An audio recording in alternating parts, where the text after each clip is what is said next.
Start this community meeting at 4:05. Joe, could you do it? Father, we just thank you for this evening, and we just thank you for the opportunity to serve our people. Just guide and lead us as we make the decisions that will best benefit our tribe. Take care of us, dear Lord. In Jesus' name we pray. Amen. Amen. Roll call, Sheila. Yes, sir. Dick White. Honey. Harley Buzzard. Here. Bill England. Honey. Keith Austin. Here. Joe Berg. Ani. Sean Crittenden. Mike Dobbins. Here. Ricky Hargis. Present. Wanda Hatfield. Rex Jordan. Here.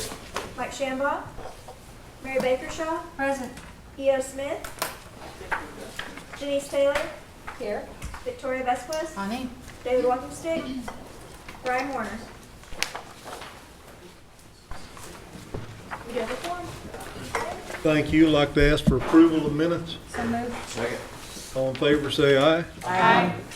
On reports, Marcia Lamb. Marcia's here.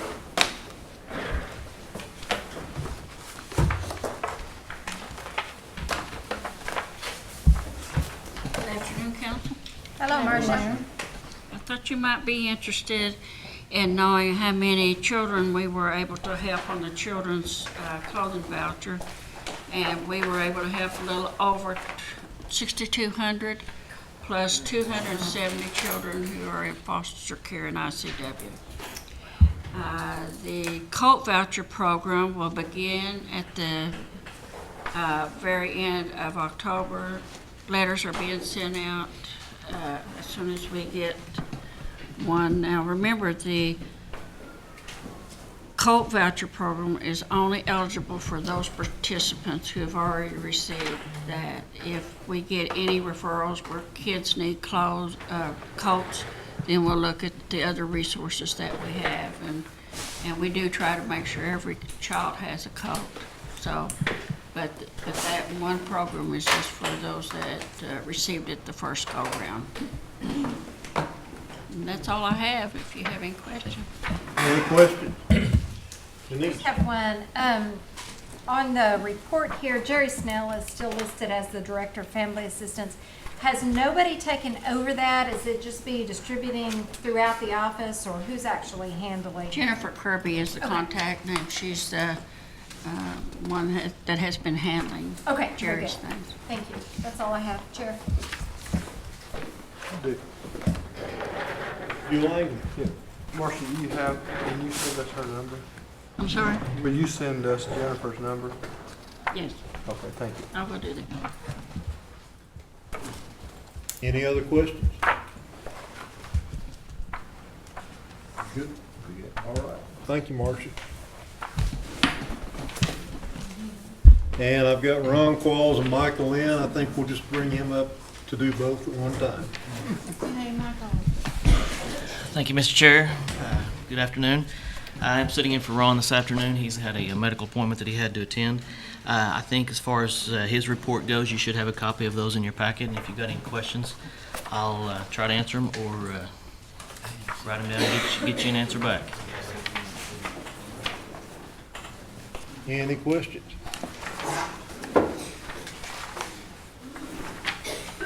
And Keep going. Mr. Chair, I'll go right into my report. Want to talk a little bit about a few of the projects we've got going. 10 Killer School Road. I know we've talked about that for a long time, several years actually. Final payment right now is being processed, and we're working on a closeout package with Federal Highway Administration right now. So we're glad that that project is finally completed and open for business. Leach Kenwood Road, Delaware County, still under construction. It is behind schedule, as we've reported in the past. It's about 45% complete as of August 31st. Also, Moonshine Road project is in Sequoyah County. That notice to proceed was issued to the contractor on September 5th. They're scheduled to start construction tomorrow on the 12th, and expecting construction to wrap up in December of 17, barring any delays or weather conditions. Honey Hill project is currently out to bid right now. We are scheduled to open bids on that project this Thursday on the 14th.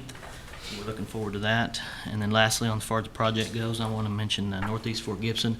runs between Muskogee and Cherokee counties, and utility relocations there are underway and progressing fairly well. Want to mention just a few other things in general. We've been working real closely with Kim Teehee and the government relations staff regarding an issue that is cropped up here recently. We work with an organization it's based out of Stillwater, Oklahoma, on the OSU campus. It's called the Tribal Technical Assistance Program, TTAP is what we call it. But it was originally funding set aside in the highway reauthorization bills for exactly what it is, tribal technical assistance as far as transportation goes. We've worked with the TTAP centers for a number of years.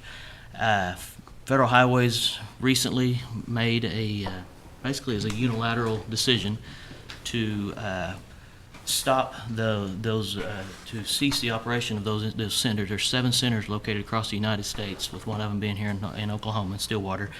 They're going to cease operations of all those centers, and from what we understand, because of some underperforming centers in different parts of the U.S. We value our center there in Stillwater. We receive a lot of training benefits from the Stillwater Center. We can send people, staff, not just, when I say we, I'm talking Oklahoma in general. We can send staff to receive training that we need to Stillwater versus having to send them to another state or have excessive travel costs. So we are, needless to say, we're not real pleased about the decision that they've made. And Kim and her staff have been excellent to work with. We've had them draft letters. We've sent to Federal Highways. We talked to her Friday about trying to get some congressional action done, get it on some of our congressional leaderships in front of their eyes, to maybe have them start asking some questions of Federal Highways. So we're working very closely with her on that. And what Federal Highways, real quickly, what they're wanting to do is privatize this training opportunity for the tribes across the United States. Right now, it's out on the streets right now, is a request for proposal for private companies to come in and bid on, or put a proposal in on, to develop what they're calling a national tribal technical assistance center, and they'll have satellite centers across the United States that specialize in certain areas. They may have one that specializes in program management, one that specializes in more construction-related activities, and just various categories like that on these satellite centers. Well, if I want to send somebody to some construction training, I may have to send them to North Dakota, whereas before we were getting that training right here in Stillwater. So that's a huge concern of ours. So we're working closely with her on that. We're hoping to maybe get something stopped. So we'll see how that progresses. And then lastly, Mr. Chair, I'd like to mention a staff member of mine that we're real proud of and thinking of each and every day. He is actually he's a project analyst in my department. His name's Philip Manus. He's also been part of the Cherokee Nation Emergency Management Team. He's on the Cherokee Nation Incident Management Team here at Cherokee Nation. He's been working with them quite a bit. He's worked with them real closely throughout the holidays, worked with them on numerous other events here at Cherokee Nation. But Philip and 4 other Cherokee Nation employees were called down to Florida to work on the Hurricane Irma recovery efforts. And they actually took out last week. I think they left Wednesday evening and traveled down to Florida. They were first stationed in Marathon. If you're familiar with Marathon, that's about midway through the Florida Keys. As the storm moved in, they actually relocated up to the northern part of the Keys in Key Largo.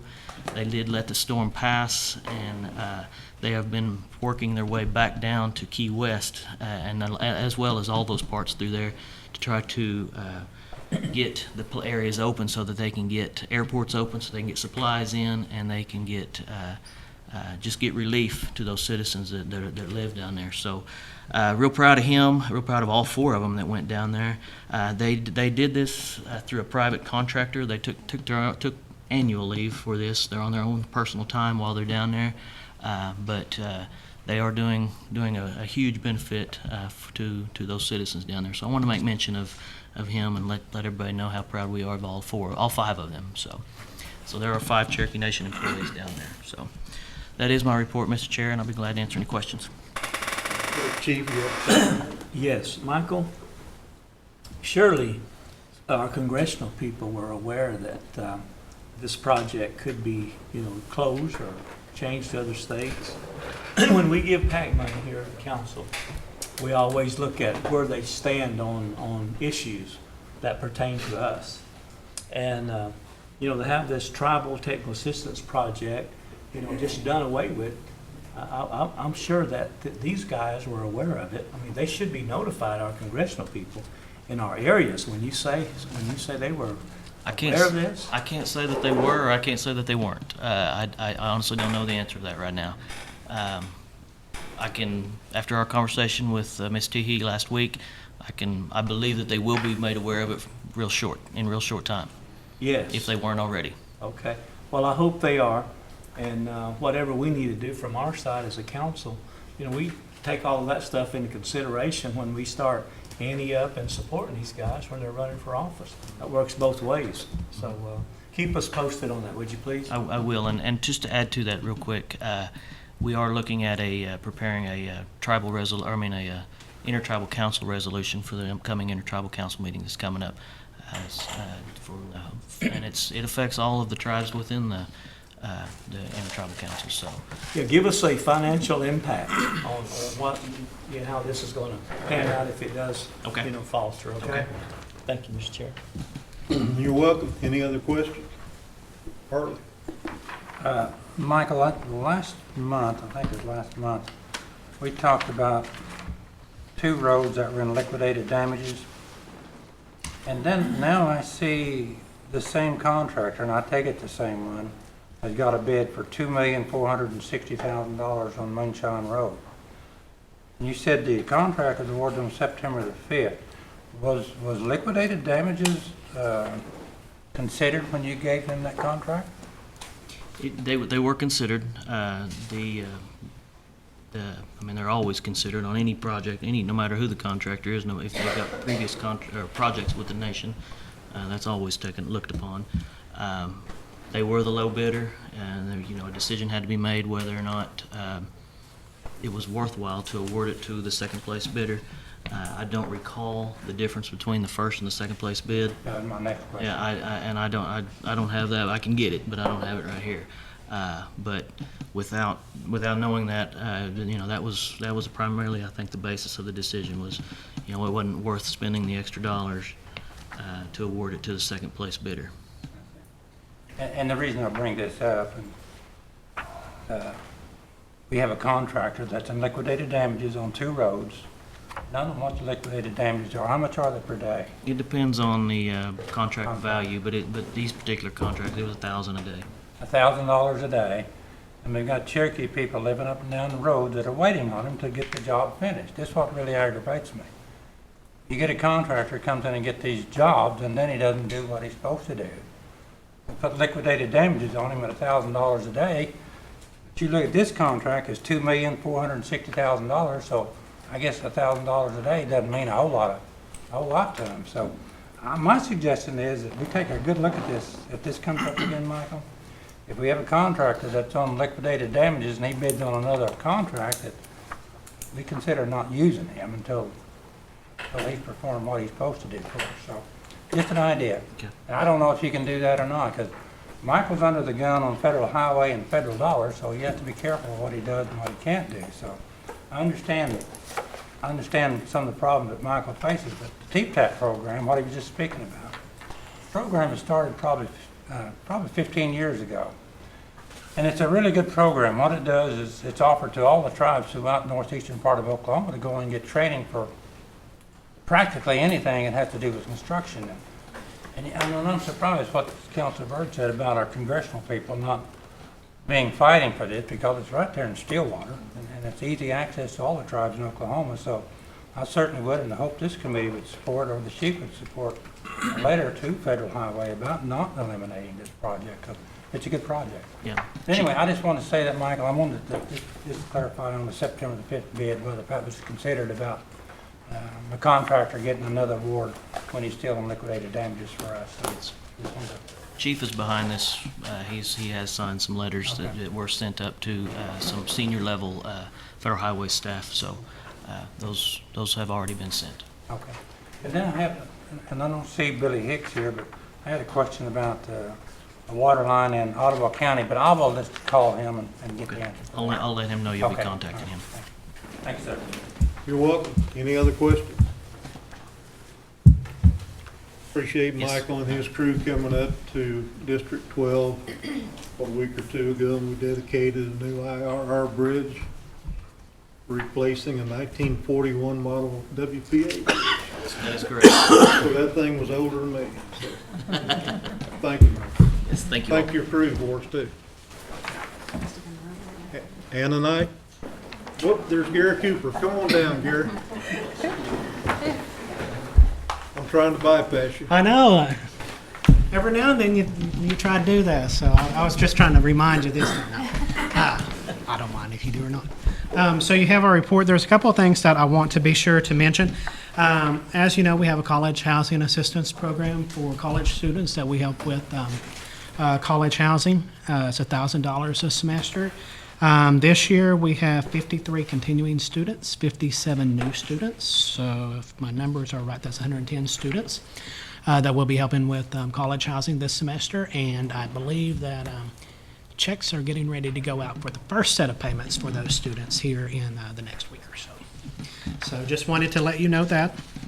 Also, something else I wanted to be sure to mention, I sometimes forget about putting different things in this report, but since we have some new council members, I added just a flyer on the HUD Bash program if anyone is interested in it, and I also gave you some updates and some numbers on that. That's the Veterans Affairs Supportive Housing Program. We were one of 22 tribes across the country that was awarded that. We have 5 veterans housed right now, and then we're working with another 5. So we have a total of 10, and then I think that the VA is working on their side with a couple of others. So we're getting really close to the 25 slots we have. But it's moving along. It's a lot better than what it was. It was kind of a slow process, but we're starting to see it kind of move a lot better, and it's a coordinated effort because we handle the housing piece of it, but the VA handles the other part. So we work hand in hand with them, which is really great. The other thing that this program really does, this is a really good part about it, is it houses veterans, but it also puts in a VA staff person, a social worker. Each one of the tribes who has the VASH program, the VA had to hire over on their side someone on their end to do that. So we have a person who works directly with the Cherokee Nation. I mean, that is her coverage area. So that's good too. So that's something that I just wanted to make sure to bring to everyone's attention. We don't have any part with approving that, but if you have someone who you think might be, they have to be at or near homeless. They have to be a veteran. We can't approve them. It has to go through the VA, but we'll get the information to them, or you can give them the number of Lisa over at the VA, and she will get started with them. So just wanted to make sure that everyone was aware of that. One of the other things that I did want to mention is a few weeks back, I was asked by one of our regional housing associations to come to one of their regional meetings. Did that, and reason why is because Secretary Carson was going to be there, his first trip to Indian country. And he talked about how important Indian housing is, and also he talked about the need and the importance of consultation with Indian tribes. So that was really great to hear. We'll see if he holds to that, and we will work at holding him to that. And he also talked about we're still waiting on HUD to actually set up what the last administration started, and he says that they are going to continue on that path, and they're getting close to doing it. They didn't get as many nominations as they would like, so they're trying to decide if they're going to go ahead and seat the ones they've got, if they're going to open it up, take additional nominations, and then seat the total one altogether. But setting up a tribal advisory committee to advise the secretary on tribal matters whenever it comes to to HUD in general, not just within the office of ONAP, but it'd actually be a tribal advisory committee for the secretary. That office, regardless of who's there. So those are just a few things I wanted to be sure to mention. If anyone has any questions, I'll be happy to try to answer those. Victoria? Yes, sir. On the VASH. Yes. How close are we to the 25 open? We have about, between the number we have housed and the number we're working with, we have not quite half the slots. Oh, okay. Yep. So we're at about 10. I think right now we might be at a dozen. Those numbers were a little bit old. But around a dozen, we have 25 slots. Thank you. Thank you. Anyone else? And Victoria, Councilor Vasquez, I might go ahead and add too, that the really good thing with that is the VA gets them in their service system. So not only are they getting the housing piece, but they're getting all that supportive stuff through the VA system. So it's a really great deal. There was an article in the Tulsa World a couple of months ago. If you didn't read it, you might go back and take a look at it. It was one of our first veterans that we housed, and he really talked about how big a thing this was. He was living in a homeless shelter and getting ready to get kicked out because he had stayed there the maximum amount of time that he could. And now not only does he have housing, but now he also has, support for someone come pick him up to take him to the Veterans Center for the Veterans Centers for his medical appointments. That's So great. Thank you. it really is a great thing. Sean? Gary, was it an annual thing or just a one-time 25 houses for the veterans? Veterans? Mhm. It was a demonstration project, and then Congress has it in their new budget to continue funding those 25 slots. So we'll be getting another 25? No, it'll be the same continuous 25 slots. 25 houses altogether? Rental units. They're rental vouchers is what they are. And it is just for homeless veterans.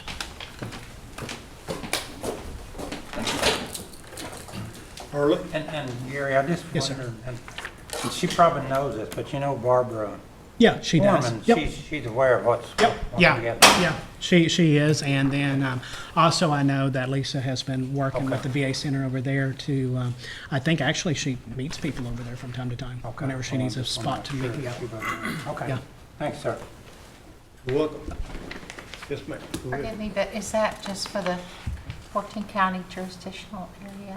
Yes and no. Yes and no? On our side, it is, but at the same time, there was, I want to say, and don't hold me to it, they asked for, they sent out interest letters to 25 tribes. They invited tribes to participate, the ones that they thought they could do it.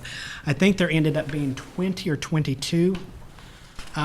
So I can probably get you a list of those, because if there are Native Americans living in one of those other tribal areas, they're eligible for those services.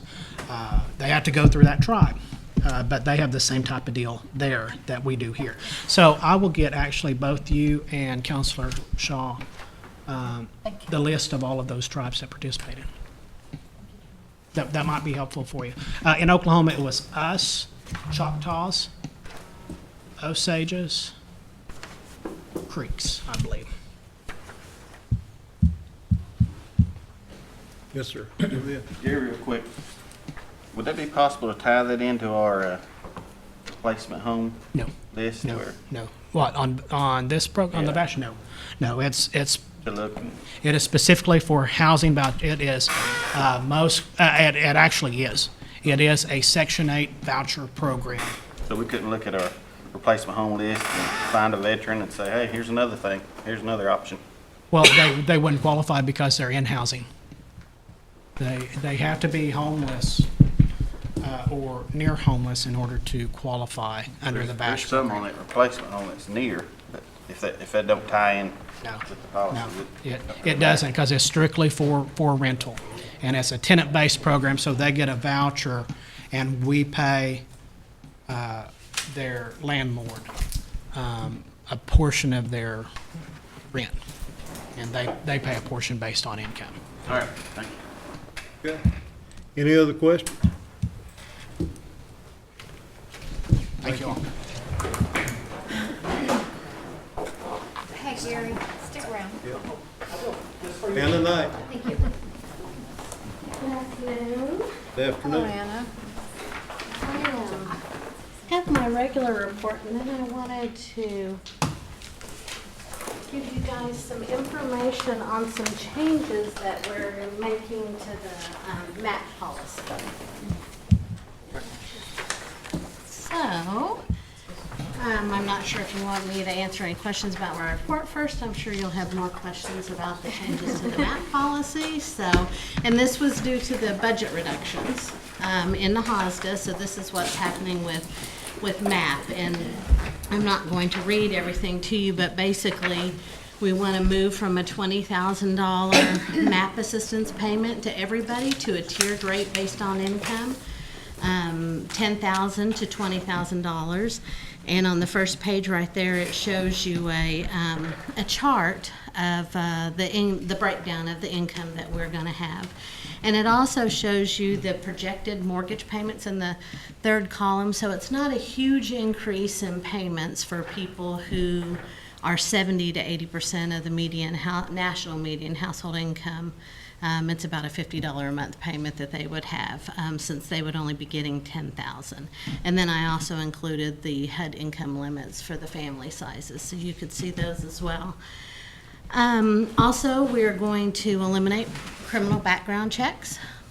That was a big expense to us, and basically in MAP, we only disqualified them for drug manufacturing and distribution or crimes against children, and we had very few denials, so we'll eliminate that. Also, in the past, people who sold their home before the useful life second mortgage was expired had to forfeit the remaining money back to the Cherokee Nation, and if they bought a new home and they still qualified within the next 12 months, we would allow them to use that prorated portion towards their new home, and we'll no longer do that. We're changing the definition of the first-time home buyers from anyone who's not owned a home in the last 3 years to have never owned a home before. So this gives a priority to people who have never been homeowners before. We actually have more than you would think. I'm not sure what the percentage is of people who've actually owned houses before and just haven't had one for the last 3 years and qualified for MAP. So this gives a benefit to people who have never owned them. Right now, the the total development cost is $230,000, and believe it or not, we've had people that have been eligible for MAP that have bought $200,000 homes. Wow. So we're reducing that to $150,000, and then the MAP IDA clients are moving over to the regular IDA program. And in the regular IDA program, the match rate will go down from 5 to 1 to 3 to 1. And this will all be effective immediately upon the chief's signature in order to implement it right away and in time for the new budget. And we'll also cut down the number of months. Previously, they had a 12-month extension if they didn't spend their money within 3 years, and we're eliminating that. On the second page, these aren't necessarily policy, but they're kind of procedural changes and some of the impact. People typically, we pull credit reports for people in order to try to determine if they're mortgage eligible, and we're no longer going to be able to do that. That's an enormous expense for us. A tri-merge credit report is almost $30 a piece.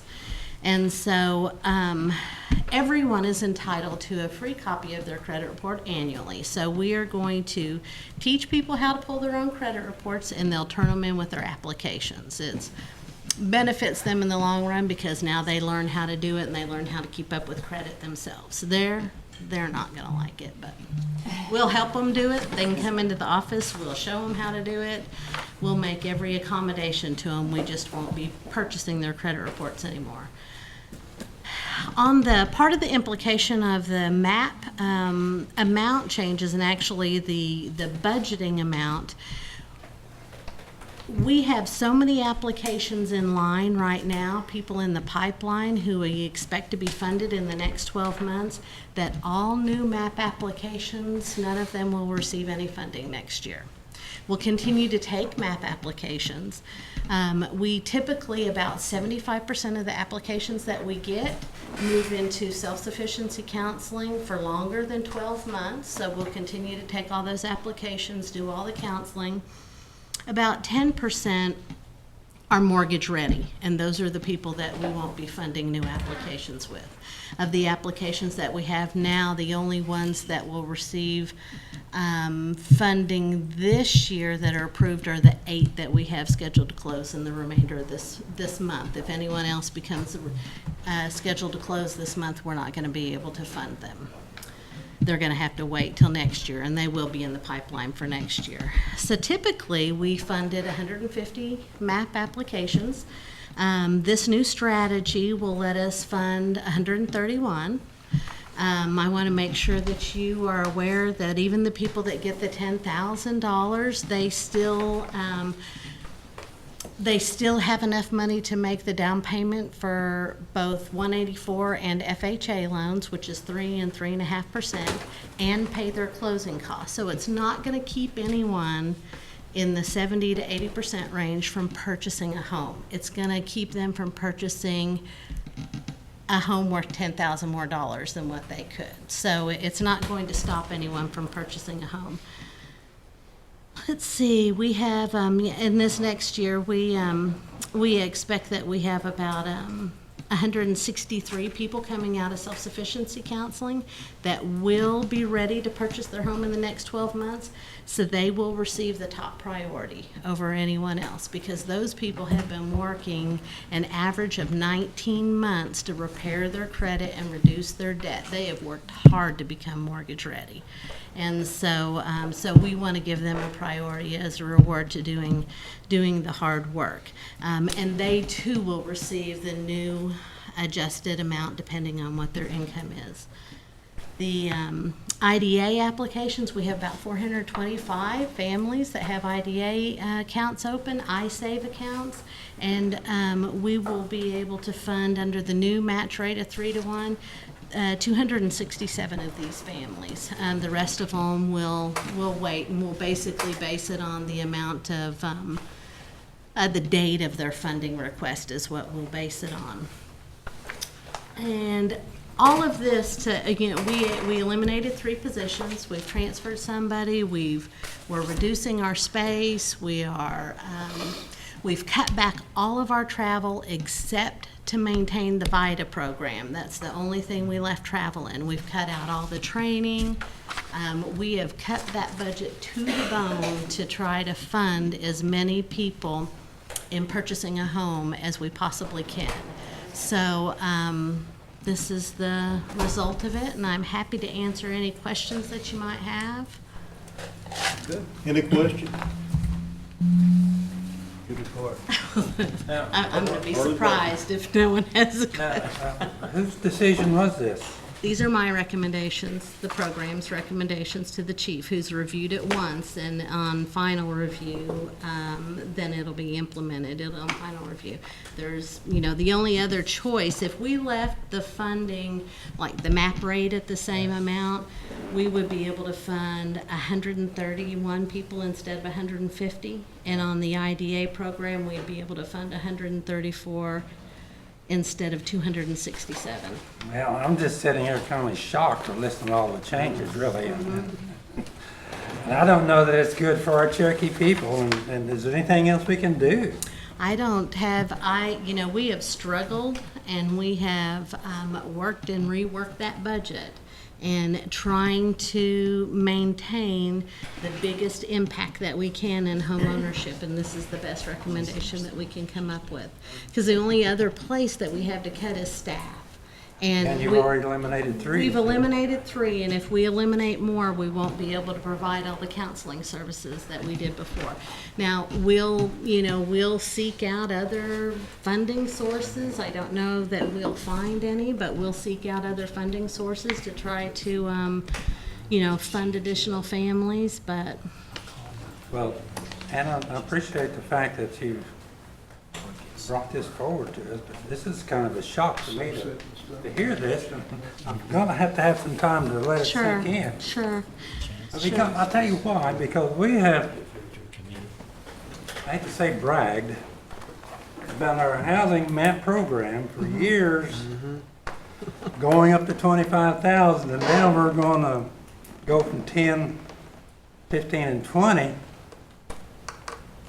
To me, it's kind of embarrassing, but you have to do what you gotta do if you don't have the funds, so I just need some time to kind of absorb what Sure, you tell sure. us. And one of the reasons why, I was ready to bring this forward a little bit earlier, not much earlier, but it's not been publicized to the MAP clients yet.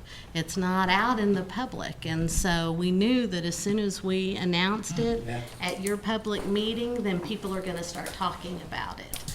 Well, especially the one that's got the applications in, Right. A lot of these were expecting the 25,000, what they were. and- Well, and there they were getting 20,000, and then they Okay, were fine. eligible for 5,000 in the IDA program. And frankly, out of the 500 and some odd applicants that were eligible for the MAP IDA, about 100, 120 or 30 of them actually used MAP IDA. The rest of them are not using it. So it's really not, we do everything we can to make sure that the houses that they buy are in decent condition and not in need of any kind of repair. Those were really just for emergency situations that couldn't be foreseen.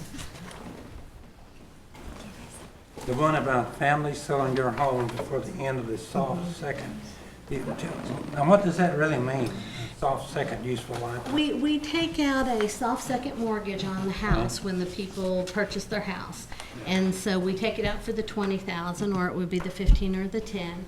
And then we leave that second mortgage in place for a certain number of years, based on some HUD levels of useful life.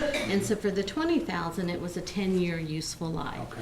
And so we left that mortgage in place, and at the end of 10 years, we released that mortgage. Okay. Everything's good, they're So good. they can do what they want to. then. Right. If they sell it before, or if it stops becoming their primary residence before that 10 years is over, then we make them pay back a prorated portion of the MAP assistance that they received. Because it's a way of stopping people from accessing the equity that we put into their house for them to become a homeowner, and it encourages them to keep the house. And we usually get, we've gotten in the last couple of years about $190,000, $200,000 back, and those people no longer qualify for MAP, so they didn't get to use it anyway. So it went back into the programs for us to fund more applications. It'll be nice if we get that much back again this year. That would help us fund some more applications as well. So I don't think that any of these changes, even though they're kind of shocking and people are not going to get what they expect to get, they're not significant enough changes that they're going to prohibit anybody from purchasing a home. It's just going to be preventing them to maybe purchasing as much of a home as they actually wanted. Well, I've often wondered, I saw some of them have purchased $250,000 homes. There have been a couple of them, not 250 now, because 230 was the limit, but 200, yeah. And I was shocked by those too, Yeah. but they met the eligibility requirements. And it shocked me that they met the eligibility requirements to do that. Mm-hmm. I think there's probably some good things about this, but, yeah, this is kind of bad, so.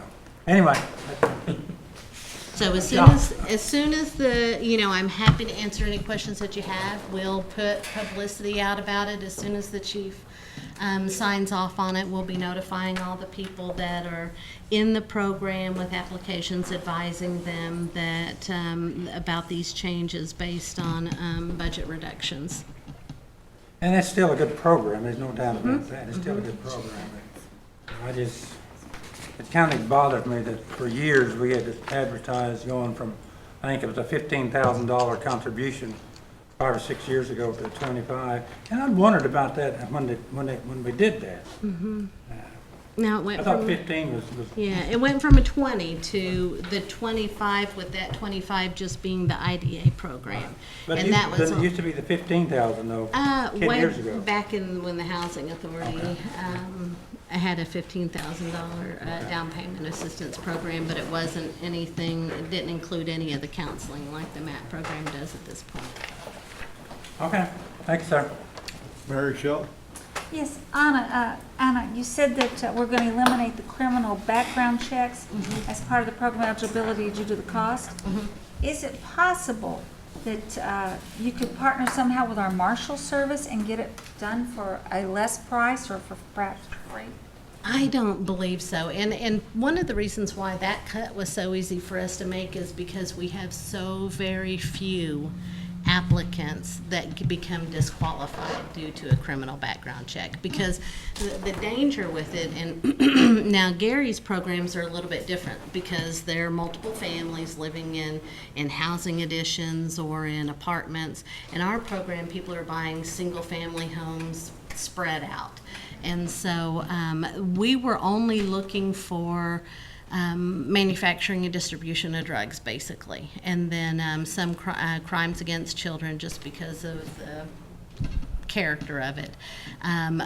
Because if someone manufactures or sells drugs out of their home, then the law enforcement can confiscate their home. And then the mortgage holders, their mortgages get wiped out, and law enforcement sells it and uses the money. And so it's not our collateral in this instance, but the homes being at risk is what caused us to look for those things. But it would just be a handful every year. And I'm not sure how much those reports actually were. Gary, do you know how much the criminal background checks are? Off the top of my head now, I want to say it's around $25, $35. I was thinking $40 a criminal background check, so. I don't know why, but I guess I just assumed that criminal background checks to our marshal service, that they would, I don't know why, I thought there would be like a database and we could pull it up for free, no? Doesn't exist? I don't believe so. I can double check with the Marshal Service, but I don't believe so. Okay, I was gonna ask Counselor Shambaugh, but he's not here. But, He'll be back. oh, he'll be back to see. But I don't know why, but I would think that these things would be readily available for free if you were trying to do a background check within Marshal Services. There are, you can go online and search, but you're not going to, you're not always going to find all the court records. And especially in the area that we live in, we search not only Oklahoma, but into Arkansas and Missouri and Kansas. And it's very difficult, and it's very likely that you would miss something. So what we do is just contract with a company that does that for us. But I will check with Marshall Buell and ask him if there's anything else that can be done. Thank you. Thank you. Sean?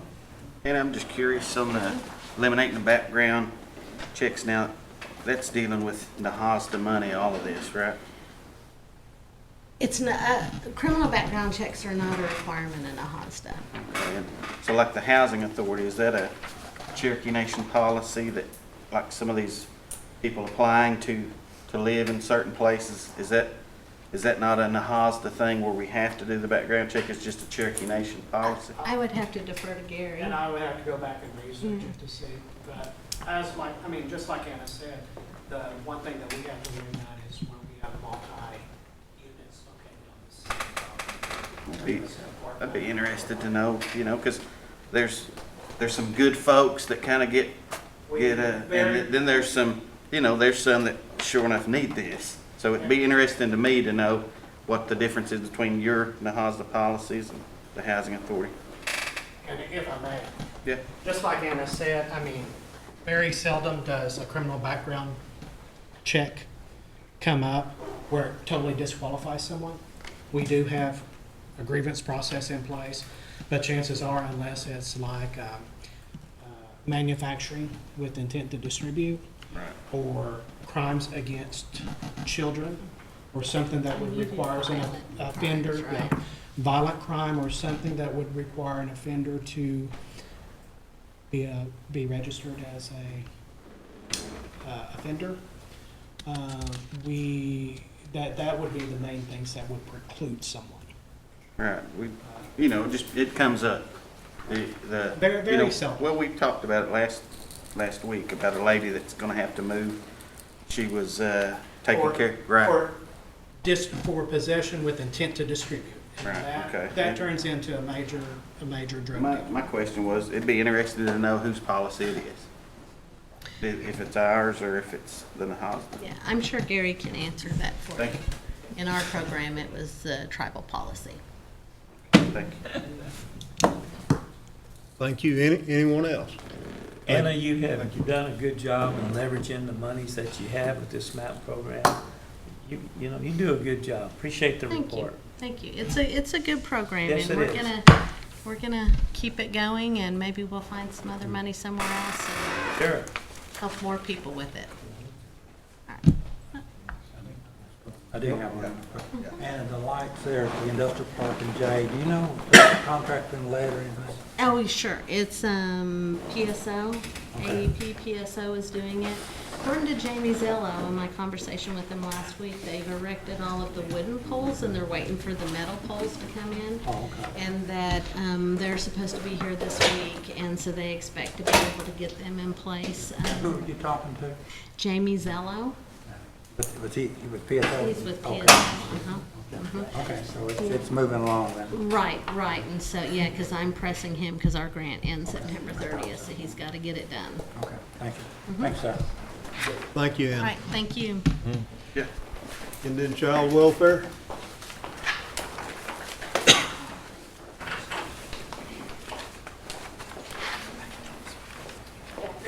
Afternoon. Ragweed's high, so if I sound funny or start coughing, I'm having a little bit of allergy problems. But you have my report. Something that I just want to report on. My report's in July, so it's kind of hard because when I come in, I kind of get excited about what we're currently working on. But I also realize that the data that you have is from July.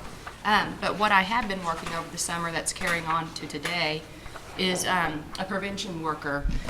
And this month, we're doing something new called Heroes for Hygiene. So I don't know if any of you received the all-employee email, but our goal is to, of course, try to keep children in their homes as much as possible.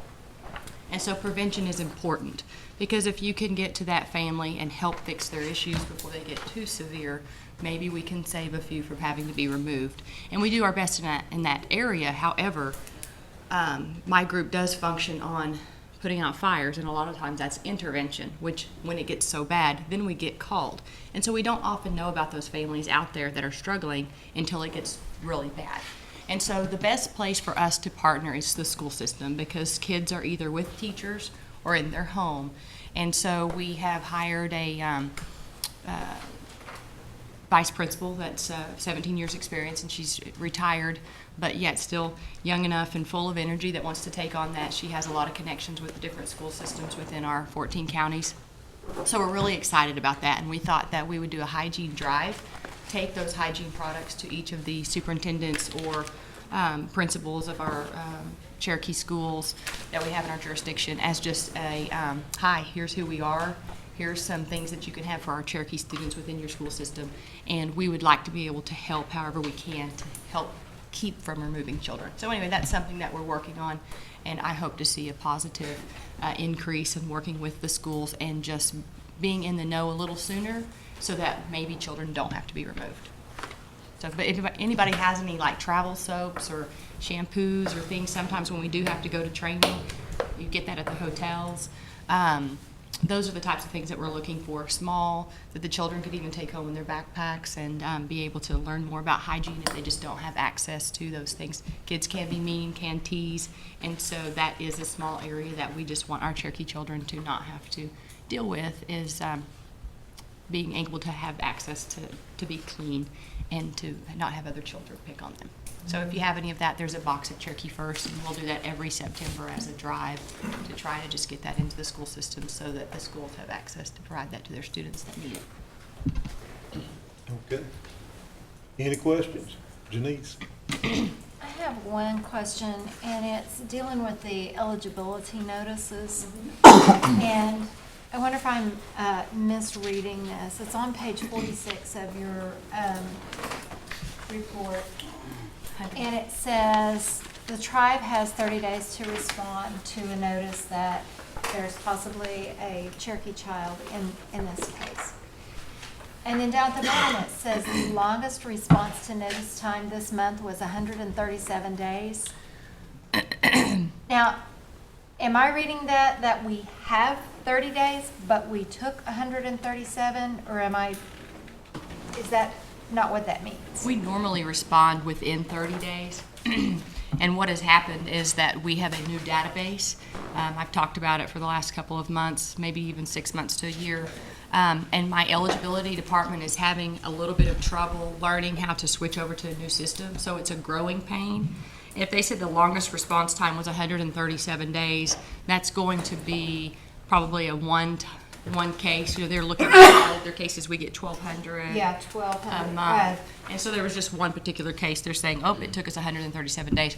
We're on top of that. We've hired in a temporary employee to try to help catch them up, but it is a growing pain of getting a new system. And it's just a whole new way of doing it. And when you have 1,200 and you've had to change over to a whole new process, it is taking my staff longer, and we are on top of it. We're doing our best, and hopefully in the next few months you'll see that number go down, down, down until they're back on track. But it's just hard to hire in new staff when it's just a training issue, because those staff have to be trained too.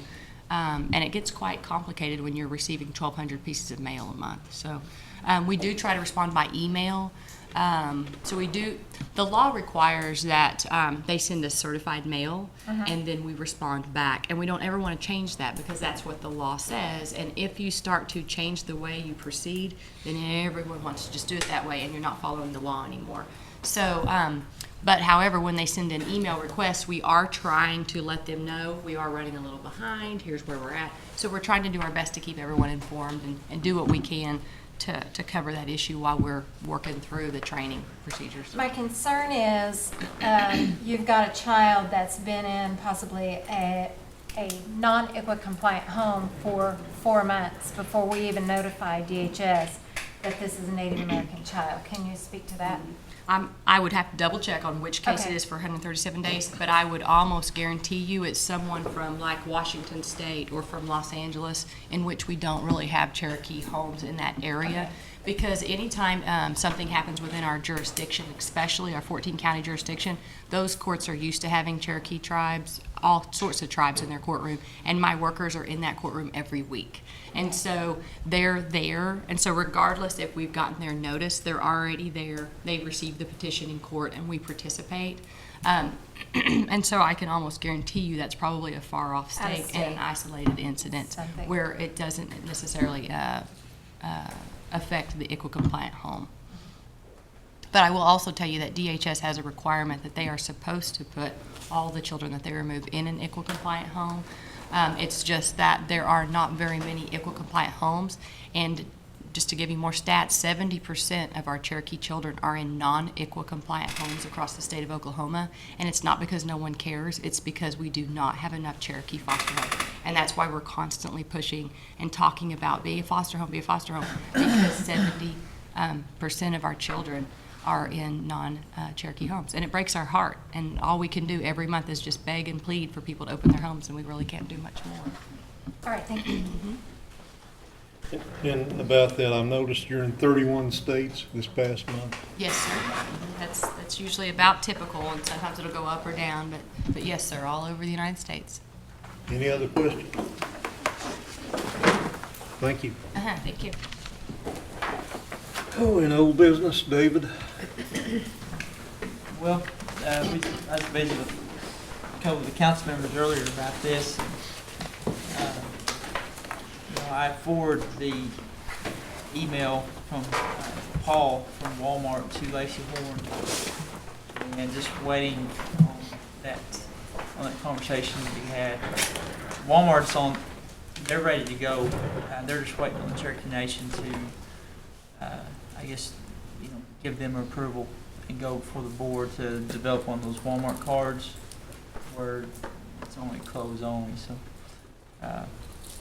guess we can wait till we get something definite on there. Would you guys mind we table it another month? I know this is ongoing, but yes, Councilman. Yeah. Now, what are we waiting on this? We're waiting on Cherokee Nation to give Walmart the green light, start processing these cards. The Walmart, they have a committee that meets for requests such as these, and the approval has to come through Cherokee Nation, and then it'll go to their committee, and they'll form a card that will be designated specifically for clothing and coats. Will it be something that we vote on? Walmart stage or whatever? I think we had just talked about polling everybody on what's the discretion of this body. Visiting with Mr. Shambaugh, and he's has some of the same concerns about stages. Where's stage at from Jay? 12 miles, 14 Green Grove. Yes. And so, just trying to find out a happy medium there where we can better suit these kids. So,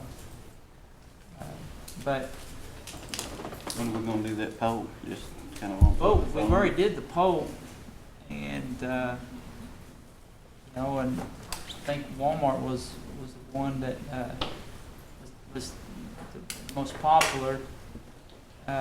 So we started pursuing Walmart, and we got in contact with one of their VPs, Paul Ron Wolf, something like that, and he just said, give us the green light and we're ready to go. They've already done the studies of where the Walmarts are inside the 14 county jurisdiction in the map and locations, and they think they can accommodate us. It's a matter of our treasurer getting with them and saying, this is what we can do for Walmart, saying this is what we can do for you guys accept, and then get those cards out there. Marcia, how much time do you need for somebody to make a decision? Because there's going to be a lot of work on your end. Sorry, I couldn't hear all the conversation, so. Just how much time are you going to need? Do we need to make this decision quick? Because on your end, there's going to be. I'm actually meeting with two other vendors end of this month and the first of next month that want to do a proposal with us. We're always open to it.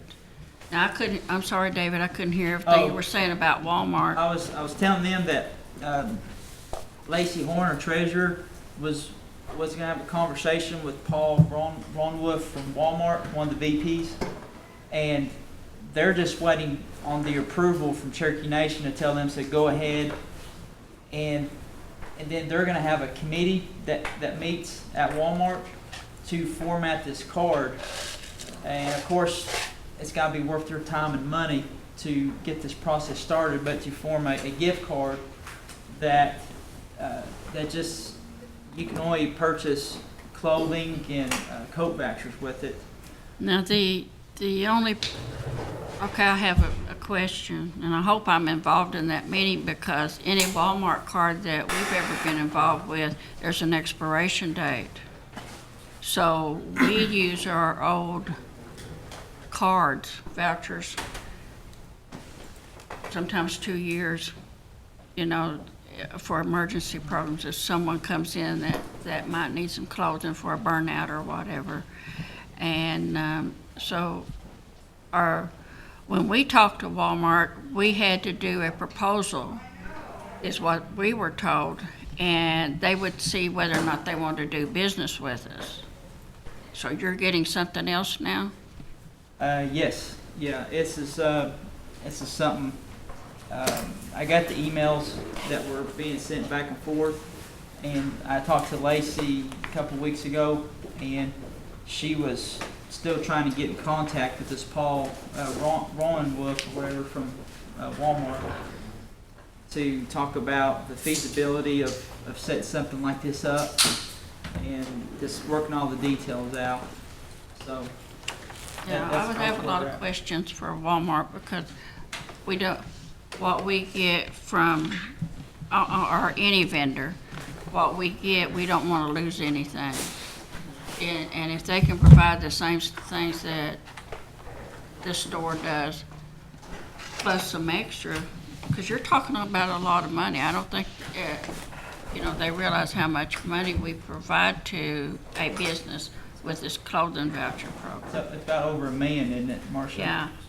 So, it was kind of disconcerting when they said, well, their attitude, someone's attitude was, well, I'll see if I want to do business with you for a $1 million budget. I know they're big, but, I wouldn't turn down any business. It sounds like we have them on the hook. It just, conversations need to be made with those folks. And Okay. maybe once Treasurer gets in contact with them and a meeting is assimilated, I'm sure she would bring you in on that meeting. Right. I would say. I'm open to anything. Like I said, I'm meeting with 2 other vendors just in the next few weeks. Who are those vendors, Marcia? I mean, are they substantial? I Local mean, in different, Local people that have other stores. Just keep going around that circle. I'd rather not say it. my big deal is convenience for my folks. But that would be the Of course, first we need to priority. go up or down on this. I was telling them, we're waiting on Treasurer Horn to visit with the Walmart folks, that Paul Ronwood. So, I say we let Marcia make the recommendation since she's a director. She's dealt with them. How many years now, Marcia? How many years have you dealt with this group? 4 years. 4 years. Mm-hmm. And you're satisfied with it? I am satisfied, and I can give you the reasons why. I I sent believe it you. to all of you, but, I believe you. You're the director. those that, Are the people satisfied? Their convenience, of driving 30 miles. I hear you. I live in Nycut, the nearest, everything, the lights go out at 9 o'clock in Nycut. We got one store. So I kind of understand. Thank you. and to answer your questions, we're making home visits now to people who couldn't come in to see us. So, we're doing whatever we can to try to get these folks services. But it's like I said before, the retail business is changing. And so, a lot of younger generations, they're doing it all online and everything. So I'm afraid in the next few years, we may have to change some of the things we do. And then you're gonna have people not have computers. Marcia, why don't you bring us something, Walmart, stage, the pros and cons, and why don't we get this off of High Center? We've had this on the agenda here for about 5 months. about 5 months now. Okay. We had a case study that Angela King did that was about 15 pages that was just exactly that. The pros of this, the cons of that, everything. I mean, We probably need to refresh everybody's what we're memory. looking for that's new. But, Hey, Marcia, when's the deadline? When do you need to get something nailed down? Well, as soon as we meet with these other 2 people, and, but like I said, I'll call Lacey and find out. If you would, yeah. Find out She the has details on email. that. She has the email from. I'm open to anything, it's just that the last conversation we had was a little bit different from what you're hearing. Okay. All right. in Marshall, we lost our stage, and I don't even know what a stage is. But we lost ours, so anyways, Walmart is about everywhere. You need to take your wife shopping to stay. I understand. She's got that Dillard's card though, and that's Oh, I see. thank you. Appreciate it. Table it for next month. All in favor of table? Okay, I've got one announcement here that Chief gave me. It's about, I think Gail gave it to him, and it's about the Raymond Van funeral. And Reed Culver is conducting the funeral. Visitation on September 14th, 12 p.m. to 6 p.m. Funeral is at Souls Harbor Church, Chewy, Oklahoma, at 2 p.m. You guys want me to repeat that? What day? We'll have Gail email you on Yeah, this, okay? let's have Gail email. Visitation on September 14th. What day funeral? Next day. Next day. 15th, probably. Two- And two where p.m. is the visitation? At Reed Culver. In what town? Right here. Motion to adjourn. All in favor? Aye.